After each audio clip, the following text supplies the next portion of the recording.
I've read that now real estate agents are at the bottom of the ranking of most trusted positions in industries. Before it was car salesman, now apparently we've gone down to the bottom. Oh, really?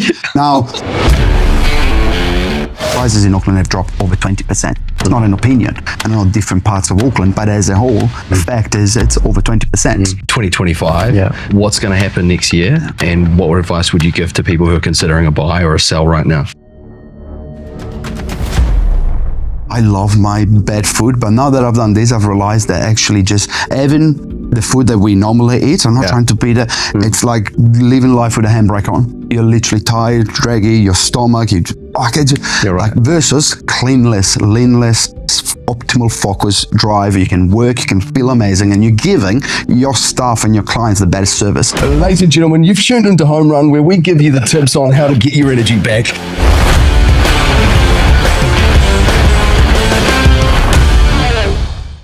I gotta say, I'm loving it when I meet people who have seen the episodes and tell me that they've loved it, they've enjoyed it, nice work, all that kind of stuff. But it's interesting because I jump on and look, and I mean, there might be like one or two comments. Yeah, exactly. If we're lucky. Exactly. And that's what baffles me a lot, because in person, where I'm getting really positive feedback, hey, we've seen your episode, hey, we've seen that you guys got this guest and that guest, and we're like, oh, cool. Where did you watch it, or where did you hear it? And they're like, oh, we heard it on Spotify, or watched it on YouTube. Great, subscribe. So that way we know that you're engaged into the content that we're creating. We can have more guests coming in. What type of guests you like? What type of content do you want us to investigate more in? So that'd be amazing if we can get that sort of interaction with our audience online. Fantastic. This has cost you nothing, and it's helped us immensely. Please like and subscribe. Now, let's get into the next episode. Welcome to HomeRun. We're here with Diego Traglia. Mate, you come up on Google as a TV personality, so we're just going to keep that rolling. But I know you as a leading agent, a man with endless energy. You run the New Zealand Real Estate Conference. You're a DJ. Mate, is there anything you don't do? I was a DJ. No. You don't do it anymore? No. That was a different lifetime, right? Maybe start off with that. Yeah, that was a long time ago. I came in New Zealand, and by the way, thanks for having me over, Harps, David. I've been watching the show for a while, and I wanted to see what the studio looks like, and it's impressive. So thank you for having me. Pleasure. Thanks. I came in New Zealand in 2003. I was 18, 19, just finished my army service in Italy. I got here, first job was Burger King, then I washed car for 6 months in Penrose, got an hernia because I was, leaning down, washing the bottom, the tires and all of that. Then I worked in a restaurant, and then I worked at Bartercard, and then I got into a crew of basically DJs, and next thing I spent the next 10 years being a professional DJ. Moved to England, played in Europe, and anyway, all of that. So that was amazing. Then got back to New Zealand in 2015. Decided to grow up, bought a house, a bad service from an agent, believe it or not, and thought I could do that better. And here's where I am today. So no, I don't DJ anymore. I've still got the decks at home. They're not plugged in. There's no cables in it. They look good in the lounge, but you don't even get the scratch. Nostalgia, just nostalgia. Bad service. Well, on hindsight, it wasn't bad complaint kind of service, but when you get asked to go and pick up the key from the office, and I had an old car and a trailer full of stuff. The car broke as I was going to pick up the key, and then you get the key and you get a red bottle of wine with a $9.99 sticker at the bottom. I kind of thought I can do better, and I had no baseline. I didn't know. First time I bought a house, right? So I thought I can do better. I can do better, and I did. And I did. Mate, well, let's go there. So you get into real estate, you didn't know baseline. Was it what you thought it would be? Oh, no, it was 10 times harder than I thought it would be. Yeah. I've got down to my last $2,400. I remember looking in my bank, $2,400, and I had a $700 a week mortgage coming out. I had a wife that was pregnant with her first kid. Wow. So, you're back into the wall. The pressure is on, right? And I had no option couldn't fail. Failure was not an option. That's actually, though, I appreciate being so candid with us, but there are agents out there right now in a similar situation. Mm. What's the message? They don't want it hard enough. That's why they're failing. Or if you want it hard enough, you will succeed. This business, if you don't have to reinvent the wheel. People think we sell houses. We don't. We give advice. We help people, whether it's a buyer or a vendor, or whether it's just someone wanting to know what's happening in the market. We're just giving advice. We're just letting know what's happening into the market. And of course, negotiate the best price. Anyone can do it, because there will be someone that gelled with that type of person, right? There's so many personalities out there. That's why you can find someone that is retired coming into real estate, and you can find an 18 years old just starting that gets into real estate. I started at, how old was I? I can't remember how old was I. Was 10 years ago. So I was 28, 29 when I started. So I wasn't a fresh kid, but at the same time, I had a little bit of experience and want and need. So everyone can do it. Take us back there, though. I'm on the hooks for the story now. The bank account is rapidly depleting. That's not a lot of runway. 3.5 weeks. Yeah. What happened? You're here. What happened is my manager told me, this is a horrible expression, but I'm going to say without swearing, you throw enough SHIT at the wall, some will stick. And I remember sticking into my mind, I signed that, and she was saying, look, expired listing, go and speak to someone that is privately trying to sell the house, general listing. You do anything you possibly can to put your name on the map. And I did. I remember and you work really hard and you get some opportunities as well. I don't call it luck. You create your luck. But I had some opportunity coming from me doing the hard work, and I captured them and I nurtured them, and I've got a first sale and I got a second sale. And I remember my manager saying, hey, any opportunity you have, go and find someone that is better than you, or someone with experience, and do a 50-50. And I remember doing that with a few different agents. Well, that's good advice. Oh my, that was because I didn't want to start a team. Nobody told me you should start it. Or you should. Sorry, let me rephrase. I didn't want to join a team. Nobody suggested I should join a team. I suppose my manager saw that I could maybe do it without that, because I truly believe, and this is not a recruiting message, but one of the most effective way to become successful in real estate, you join a team for 2 to 3 years. It's a scholarship, and you learn everything there is to learn, and then go on your own. Well, I didn't. Got put the option in front of me. Okay, so but I got put the option in front of me. You get someone with experience and go 50-50 on the listing, and I did 3 or 4. Now, number one, I converted them into a listing, because most likely I would have lost. I'll tell you the first story. I bought in Messi. Okay, I'm Italian.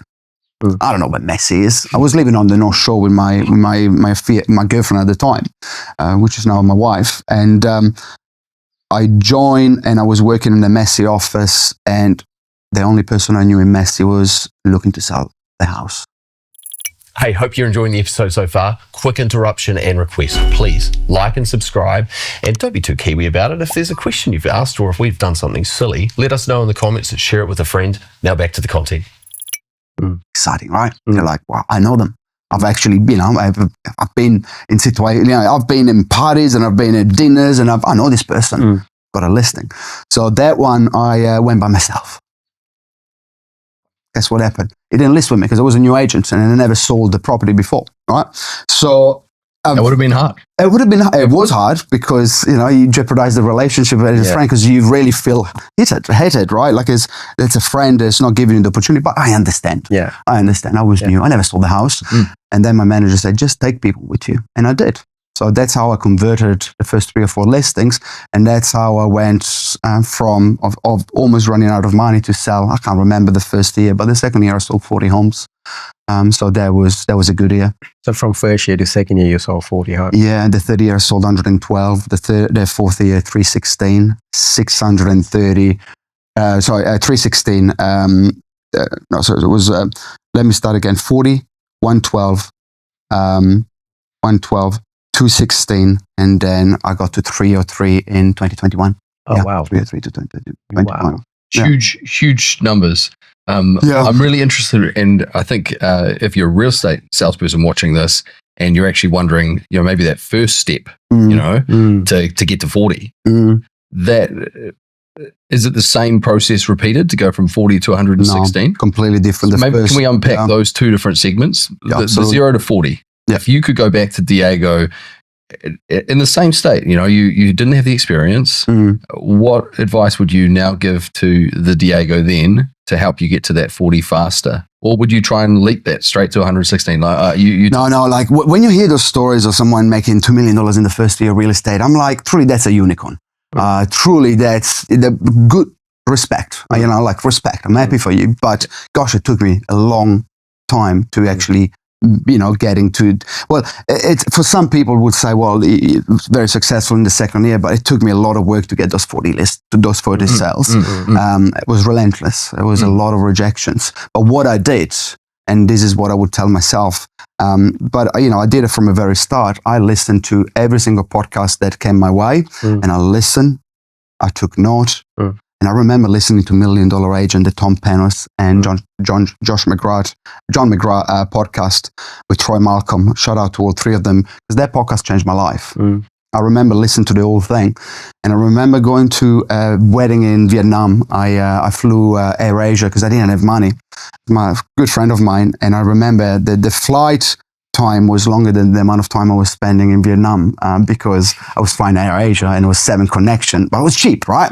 At the time I had time, not money. And I remember finishing just before that all of the $1 Million Agent podcast, and I went, downloaded them all again.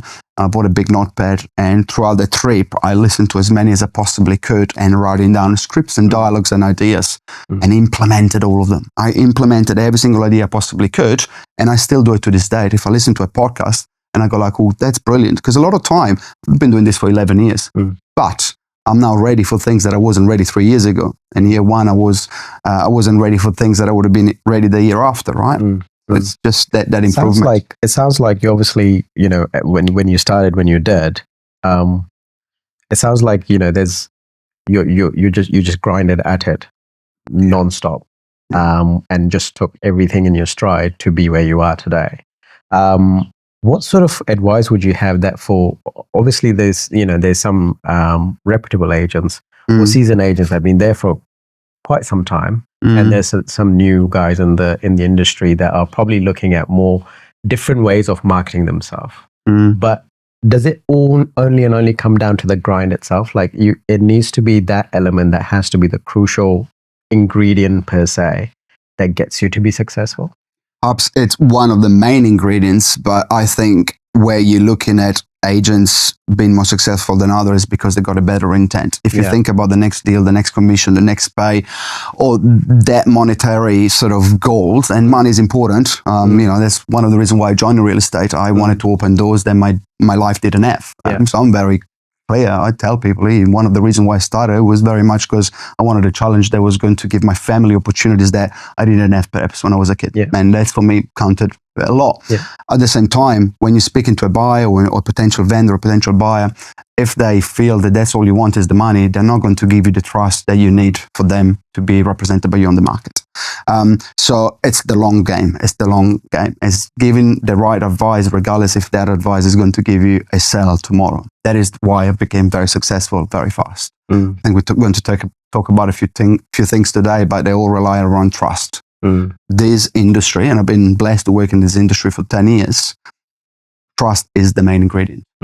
How do you build that trust? You build trust by doing what you say you would, by having integrity, by being an honest person. We all make mistakes, but you got to be an honest person and have integrity in this job, because you're trusted with one of the biggest assets of someone's life. Most people, their house is the biggest asset.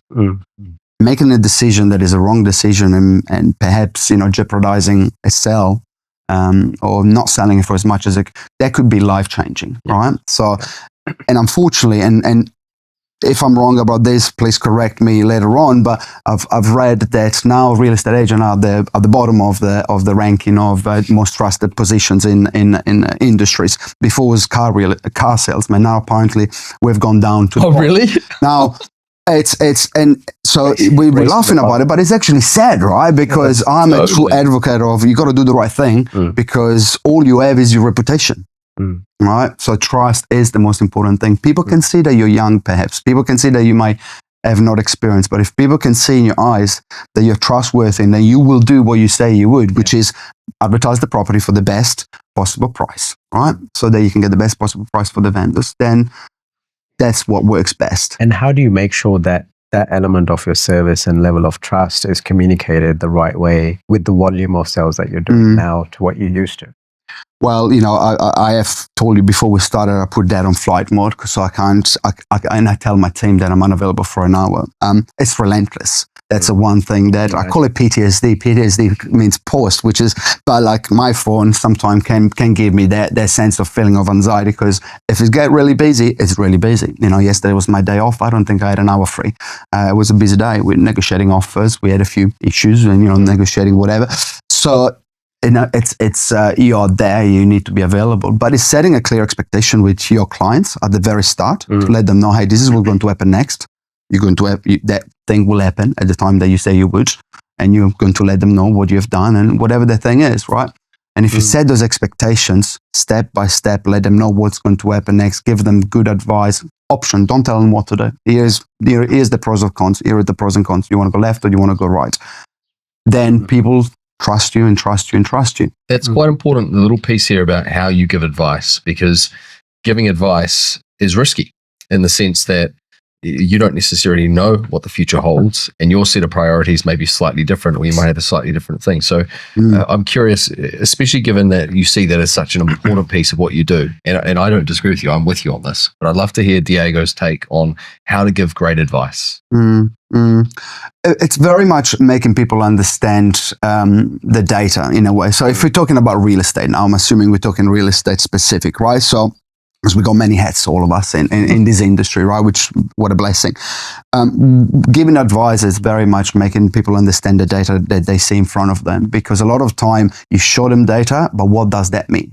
Now, my perspective comes from, hey, been doing this for 11 years. I've sold 1,000+ homes, having 4.9 star reviews on, and this is not an ad, but my advice comes from a place of, I'm going to let you know what I would do, what I would tell my mom and dad that the best options are, what my best friends or my clients. My advice is based on what is the best possible solution in front of you to achieve the goal you want to achieve, right?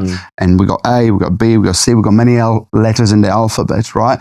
But let them understand as well what could happen depending on what direction they go. And then there's always risk, right? Risk and rewards go hand to hand, right? So when you're negotiating, when you accepting an offer, when you want to wait and see what happened behind the corner, there's risk and rewards go hand to hand. And if you make an informative decision, knowing what could happen, hoping for the best, planning for the worst, then there is no disappointment. Then there is no like, oh, Diego, why did you tell me to do that? I never said to anyone to do anything, but here are the options in front of us.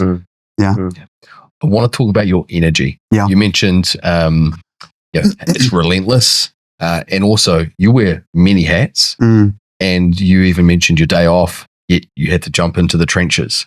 So how do you maintain your energy holistically?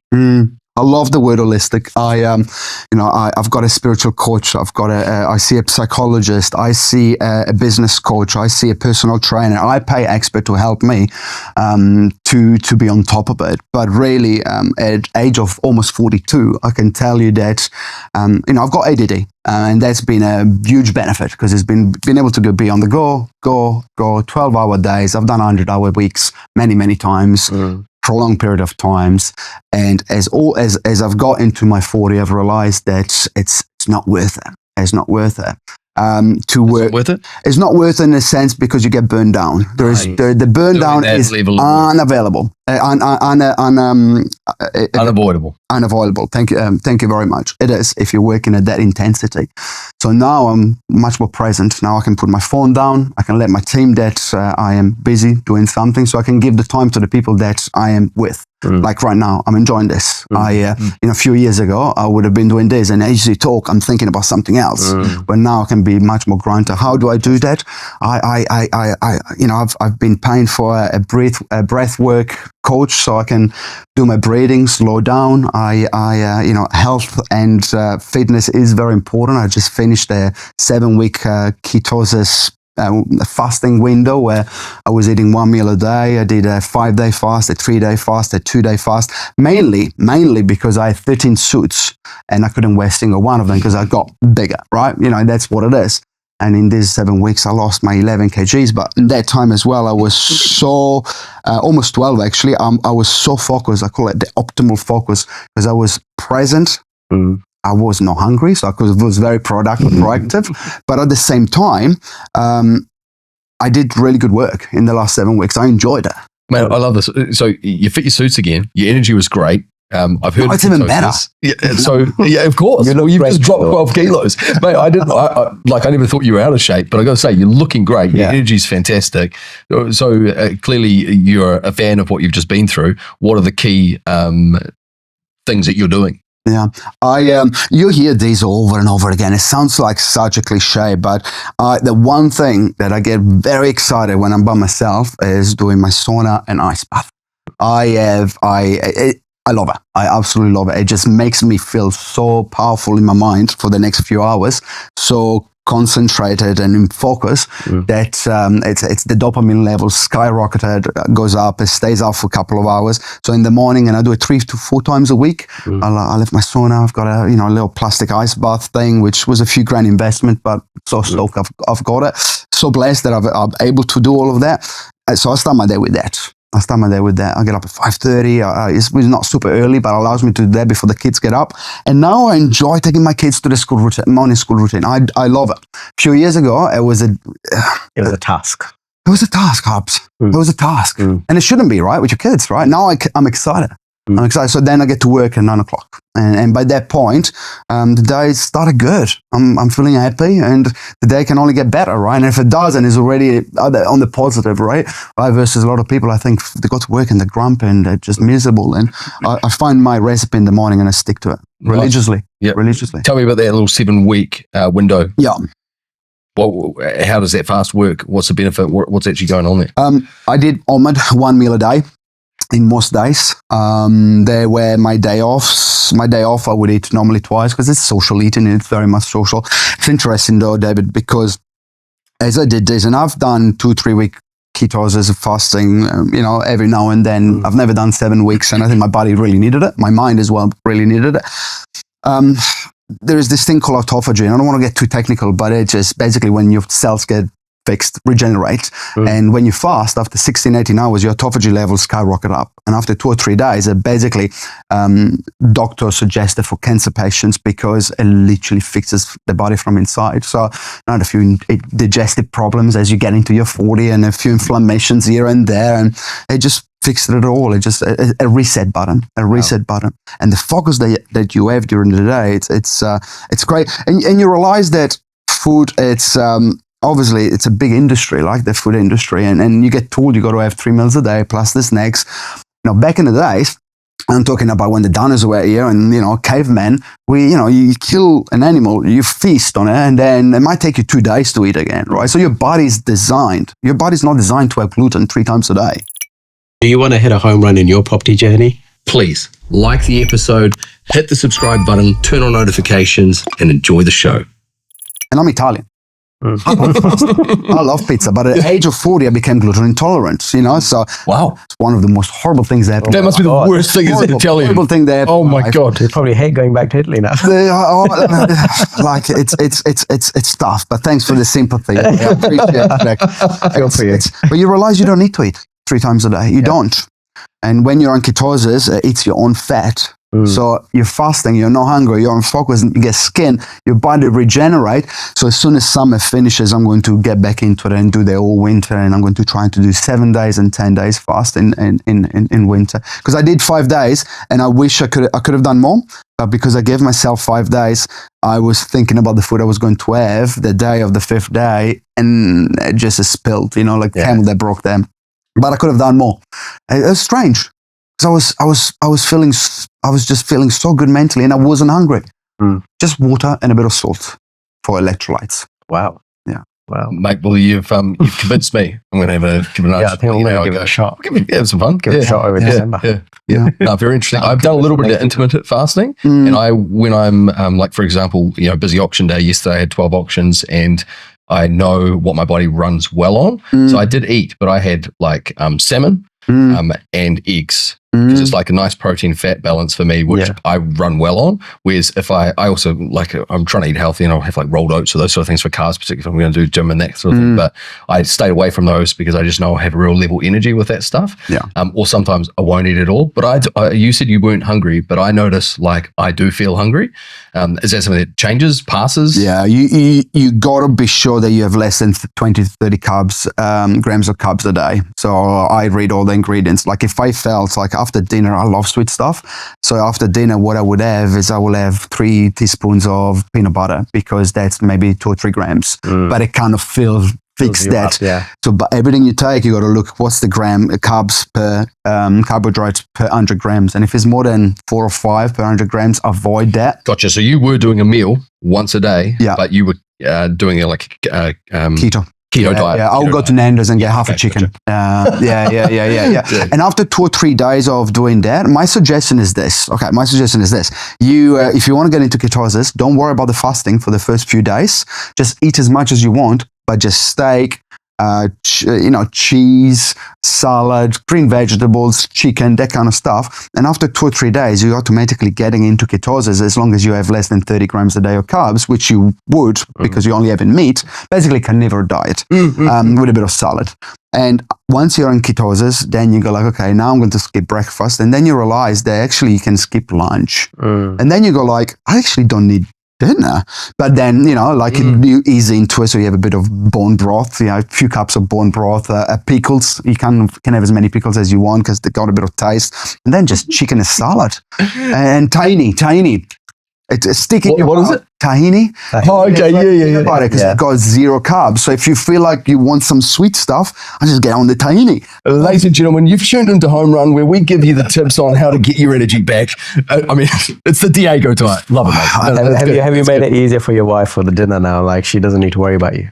I'll tell you what. It's my wife is amazing. She's a saint. Gosh, she won't watch, but she always eats so well, and I can't because I love my bad food. But now that I've done this, I've realized that actually just having the food that we normally eat, I'm not trying to beat it. It's like living life with a handbrake on. You're literally tired, draggy, your stomach. You're right. Versus cleanless, leanless, optimal focus, drive. You can work, you can feel amazing, and you're giving your staff and your clients the best service, the best service you possibly can. And also that energy. The energy. Yeah. Because I can feel it here. Like your energy is just so. Yeah. It's like 100%. Like it's and you guys are busy like me. Sometimes you can have like some days 10 plus meetings, 12 auctions, right? It's last week I had one of those crazy days, and I never count my meetings, but I count that day. It's 23 meetings that day between Zoom and in person. And I actually by the end of the night I go home and I forgot that I had all of that. Until my wife remembered me. About what you've learned, especially given you mentioned sort of being on that ADHD type brain system. How do you stay organized? How do you make sure that you don't have some of the negative effects perhaps of that? Delegate so you can do what you're best at. How do you delegate well? I've got a very strong team behind me. What does that delegation look like? Like practically speaking, how do you manage that? Find what you're good at. You focus on that. Find what you know what you're not good at, and find people that are good at that particular thing or those particular sets of things. I've been doing this for 11 years. There's been tuning process, but I've got a team behind me where, from my wife, she's not in real estate, but really she's part of the team because, without her, I wouldn't be able to do what I do. I've got my brother working with me as an operation manager. I'm stoked. He's changed my life for the best because he cares so much, and he allows me to do the things that I'm good at, right? And then having agents that understand what my weaknesses are, so they need to be better at what I'm not good at. Together, collectively, holistically, we're a team that we deliver. We don't make many mistakes. We perform. We deliver every time because together we know what each person does. It must have taken you quite some time to 11 put years. that team together because I'm guessing it's quite hard to find the right-minded people that fit the puzzle. Yeah, and in real estate, there is a lot of I turn over right.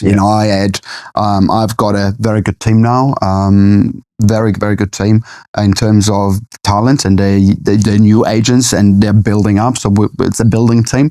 In terms of, perhaps a year ago I had a more experienced team, where now I've got my main experienced agents, but I've got a couple of new agents, which I like to see, because all of a sudden I've got my big players that help me with the big stuff, but then I can help the new generation agents to coming up in the ranks. Yeah. And I get excited about that, because seeing someone that's, and I can, it's on two hands how many agents I had over my 10 years, which have come in maybe almost getting out of the industry, or just not performing, to selling a couple of hundred properties while with me in the few years being with me. Walk us through that agent growth curve. Yeah, learning from being on the driver's seat next to me.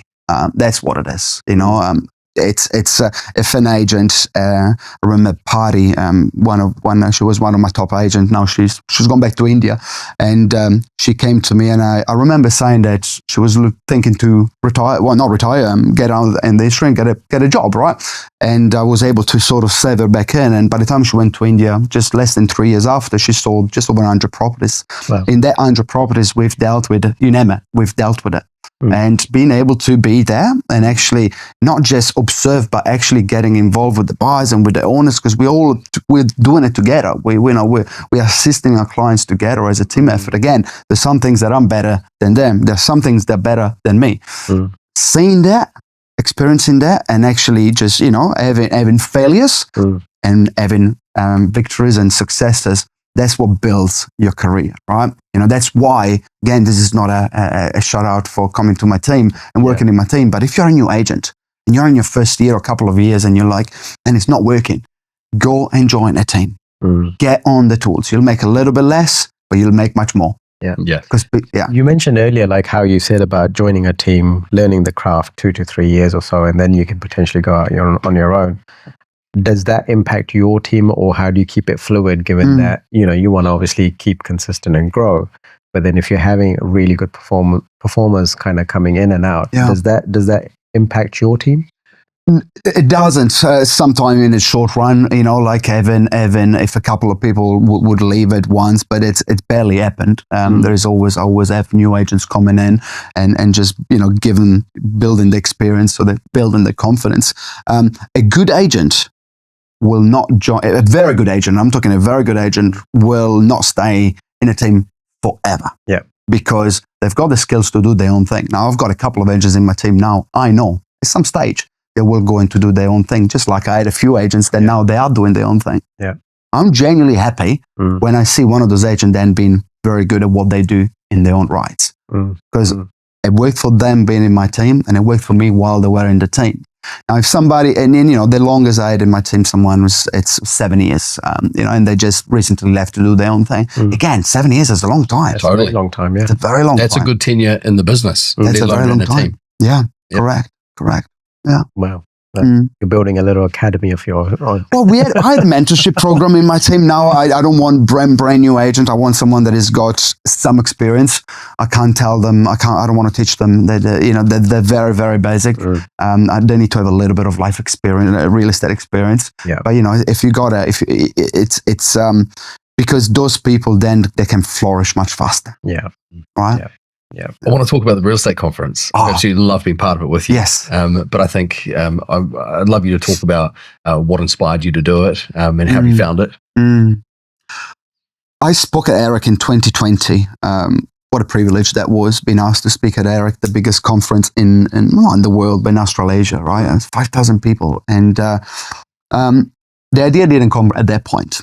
But it was 2 years ago, I was at the Harcourts conference, just walking between one venue to the hotel. And I just had a thought. I was like, there's no conference in New Zealand. There's actually no conference. There's only Harcourts, which brilliant conference, by the way, different type of content though. But there is no ERIC in New Zealand. Now, New Zealand Real Estate Conference, NZREC, nothing to do with ERIC, but the model is very much following that because ERIC is such a strong model. And I go to ERIC. I've gone a few years and I'll still go this year. It's brilliant for what it is. But we've got a lot of talent in New Zealand. We've got so much talent in New Zealand. There is no reason why, if somebody can go to Australia or wants to come to Auckland to the New Zealand Real Estate Conference and get a day full of insights every person that I've spoken to, and this is not a plug for that, they walked away saying the content was perfect for real estate agents, for the growth of a real estate agent.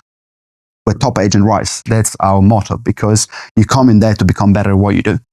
So yeah, that was the idea. I was walking in Wellington and I called my accountant. I remember calling my accountant and say, set up this company, NZ Rec Limited. Anyway, I gave him all the details. The morning after was set up. The same day, I was having a meeting with real estate, with Trade Me, and then with One Roof the week after. And I wanted to find a naming partner. That was the first thing. I remember going into this big conference venue in Wellington into an empty room. The room that I spoke at that conference as well. So I went into the empty room with Sarah Wood, the CEO for real estate, and I pitched my dream. And a week later, we had a partnership. And 3 weeks later, we launched the tickets. And the first year, we had just over 300 people, 328. Fantastic. It was a test run. People loved it, and this year almost double in size, and we set the bar, and I'm very proud. And you've been the MC. I couldn't think of anyone else but you on stage. Hopefully for the next, until I'm not involved with it anymore, which is when I retire, which is never, because we're stuck in this industry. I love it, mate. Yeah. I appreciate you.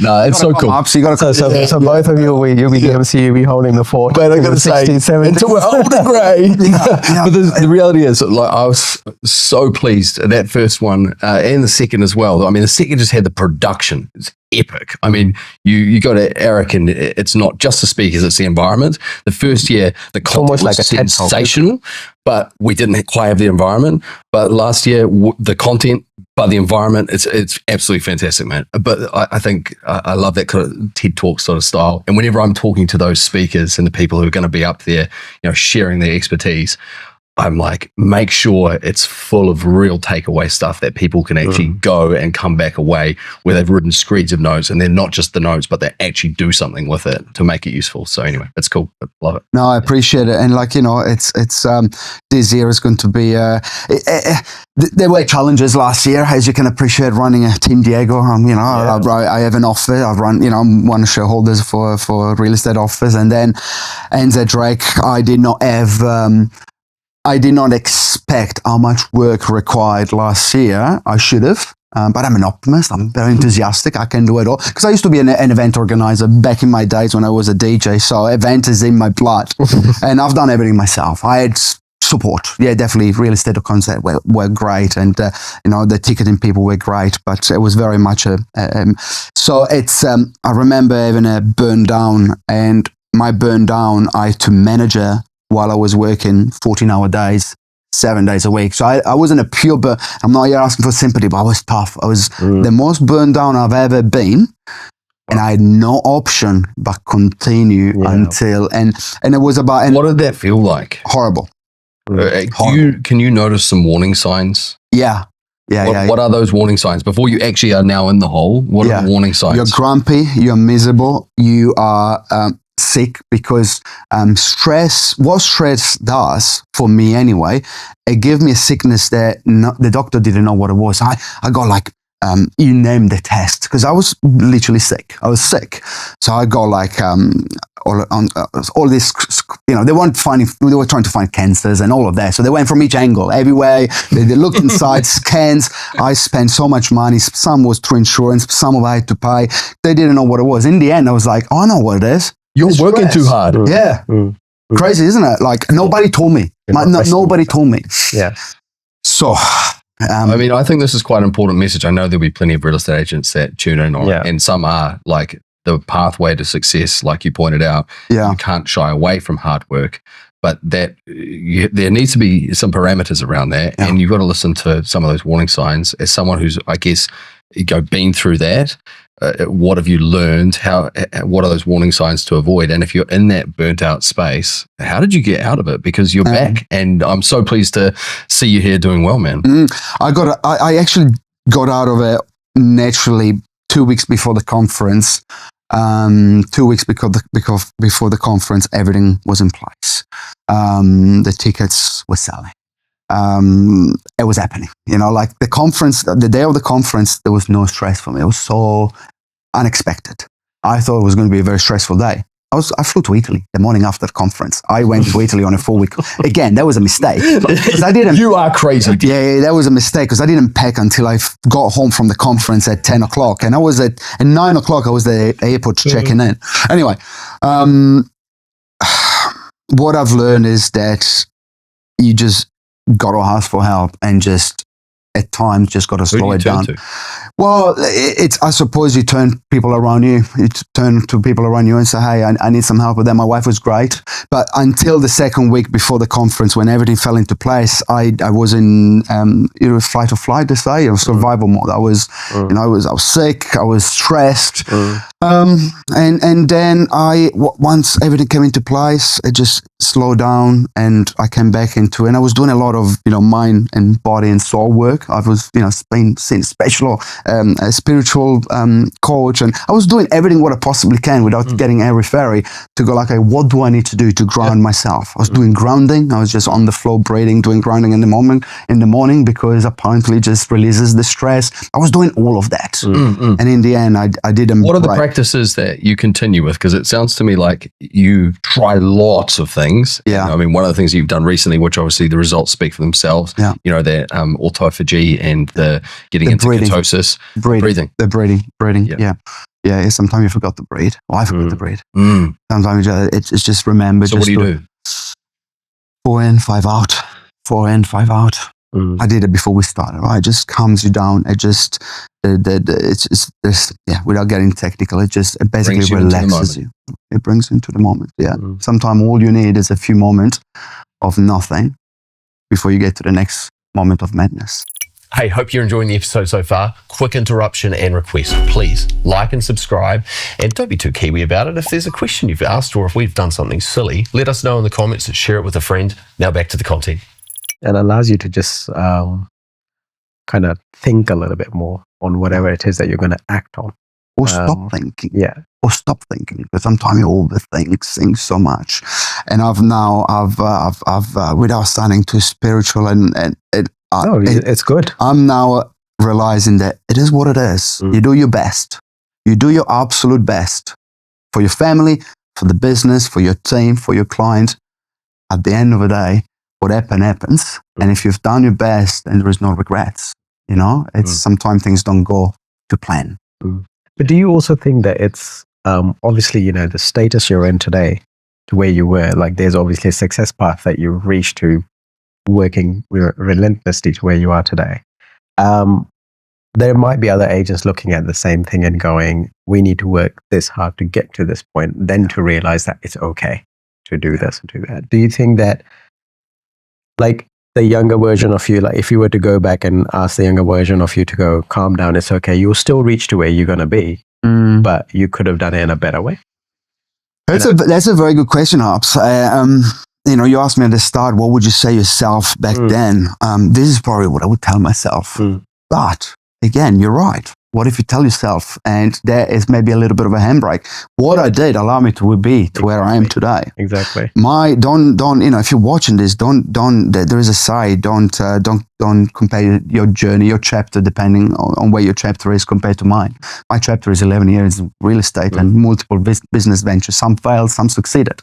I've experienced that. Yeah. But if you are hungry and you want to be successful, just don't bullshit yourself. Don't give yourself excuses. Let me ask you this. Say somebody comes to you and say, hey, you got to get on the other side of the world in a month with £1,000, with $1,000. And if you get there, you get $1 million. Will you find a creative way to get on the other side of the world? But even if you fail, maybe you fail and you're on the boat almost there. But I will try my absolute best if you were, you know what I mean, right? There's no excuses. If your life depended on it. Yeah. If I tell you, David, make 3 buyers appointment for this property I've got on the market and you get $10,000 by the end of the day, I'm assuming you'll get a license and go, I'm going to do the same, right? Like, gosh. Yeah. People just they've got excuses. Where there's a will, there's a way. Where there is a will, there is a way. Yeah. Where there is a will, there is a way. And if you've got good intent, people will see that and people will refer you and say, Diego is a good guy. That agent is a good agent because he meant well. And I'm interested, you mentioned under the almost label of spirituality, some things that you've been growing through. Can you tell us more about that? Oh, what a deep question, David. We've got time. I like the fact as well, gentlemen, that we walked in, and I actually haven't even spoken to you, David, by text message, but we walked in and we're just having a chat. I respect it. It's now you get thrown a question like this. Spirituality for me, I'm not a religious person as per such, but I acknowledge that there's probably more than meet the eyes. And I'm quite open about this with my friends, and on now for people that are watching this, I've been doing breath work, and I've told you I've been doing breathing during the day and all of that, but that's different than proper breath work. Breath work has done wonders for me. It's allowed me to unstuck myself when I'm stuck in life. For me, spirituality, that's what spirituality, realizing what's not working and fix it. Not just for yourself, but for the people around you. So you're a better person, you're a better boss, you're a better father, you're a better husband. Yeah. I know it's very personal, and I appreciate you sharing, man. Yeah, because that does allow you to actually introspect, and the core of the whatever issue you're facing, you kind of know the answer deep down. You just need to communicate with yourself in order to be able to get to that answer, right? And you've got to be honest with yourself. Because I see a lot of people, they're not, and it's we're all human, like it's not that you lie to yourself, but if you really want to have certain goals in real estate, just because this is the industry, be honest to yourself. Are you doing what you're supposed to do, or you just excusing yourself out of the excuse so that you don't feel guilty because you haven't done what you need to do to get where you want to get? Sorry, a bit of a mindful. I'm with you. I think it was Ray Dalio who said you can probably have or do anything you want, but you certainly can't do everything. So you have to be quite clear on what's important. And then, as you say, engage with reality. It's really key, eh? But I wonder if we talk about that reality piece very quickly and shifting massively into, I guess, your field of expertise. So, I mean, I know you have several hats that you put on, but if we talk about real estate right now, where are the opportunities? What's happening in the market? What are your predictions? Maybe just give us the quick fire Diego take. The elevator pitch. Yeah, well, I guess I'm curious about here we are, we're November 2025. Yeah. What's going to happen next year? And what advice would you give to people who are considering a buy or a sell right now? We have come at the end of the longest down cycle that Auckland has experienced, probably New Zealand, but let's focus on around Auckland. I don't really want to talk about COVID too much, but the reality is that the last 3 years have been dictated from what happened at COVID, free money, lockdowns, and all of that, which unpleasant thoughts. I don't want to talk about it because, it really affected a lot of people for the negative. And the last 3 years, and, I get a little bit disappointed when people say, oh yeah, agents just want a good market. I believe that in a market like the last 3 years, a lot of people have been put under pressure by having to do something that they don't want to do, selling a rental that they can't afford to maintain because the interest rate is no longer 2%, 7%. They're in a position they want to sell, but if they sell, they owe money to the bank because they bought for $1 million and now it's worth $750. Prices in Auckland have dropped over 20%. It's not an opinion. I don't know different parts of Auckland, but as a whole, the fact is it's over 20%. So that's a lot of tough conversation. Yeah. It's a lot of, unpleasant conversation, and I'm here to give professional advice. I'm a human. And, but what this market has done as well is that there has been, a lot of advice being given to people and perhaps from agents that have been over optimistic or over promising. Sure. And, that's why, 3 out of 10 listings in Auckland haven't sold in the last 3 years. That's very high. At a certain point was 40% of listing were withdrawn about 18 months ago. So that's what we've been experiencing. Now interest rates are coming down and people seem to say, well, that's good news, which it is, right? But then you're looking at 0.5% drop in the OCR. Nobody was expecting the drop. And the reason why it's dropped that much because the economy is doing bad. So it's a double-edged sword, right? Yes, interest rates are lower, but buyers are not flocking into the market. You don't see 10 people bidding at an auction. Yes, there is a few green shoots. I've personally not seen as many as people make it sound like there is. Again, a lot of agents trying to be optimistic. It's definitely improving, but we're looking at a 3 years down cycle. And if you're looking at even post 2008, bubble drop, what they call the bubble drop then, well, it's nothing compared to now. And the last 3 years was a true bubble drop. So where is that going to go? Well, Tony Alexander, and I look up to him. I respect him. I read his articles 2 years ago. It was 7 or 8% increases he predicted, or went backwards. This year, he predicted again increases in price, and it's pretty flat, right? So I'm not predicting what's going to happen next year. I own a couple of properties, and I would love for property prices to go up 5%. Next year. I will love that, because that means that I'm gaining a little bit back of what I've lost, because me, like everyone else, I've lost 20-25% of my equity. This is how I like to end this conversation. Well, your answer to the answer to your question is, I don't believe at the end of this upcycle we're going to be at the level where 2021 prices are. And guess what happened at the end of an upcycle? There is another down cycle. So when people say, "Well, property prices double every 10 years," this 10-year period, I think, is going to be flat. And I hope I'm wrong, but I'm trying to be a little bit more realistic than optimistic, because the last few years I've been wrong again and again, like everyone else, like our friend Tony Alexander. Actually, it's not a friend, I don't know him, but I admire No, for sure. I feel the same way. Admiring someone like him, because we only go in with what we think might happen. So I think we're at the start of an upcycle, of a very gentle upcycle. Yeah. What do you think? Yeah, do you know what? I actually, I think very similarly to you. Yeah, I think the last 2 or 3 years, it's been, okay, we're seeing green shoots. And the green shoots, go back 3 years ago, still going down. Last 2 years, it's been, I think we're in a transitional market where we see some surges. And for whatever reason, and hard to pick the property or exact, spot. But I've had some like crazy rocket ship auctions, and then I've had others where agents have booked me and they've said, "Man, this one's going to be a cracker." And then it hasn't been. It's not that we haven't been able to sell it. We've been able to transact, and probably at a fair market value, but it's not been like the red hot property I thought it would be. So I think we're probably going to continue to see that. And my hunch is, in fact, we spoke earlier with another guest about just, the supply of property, and we don't have a supply issue.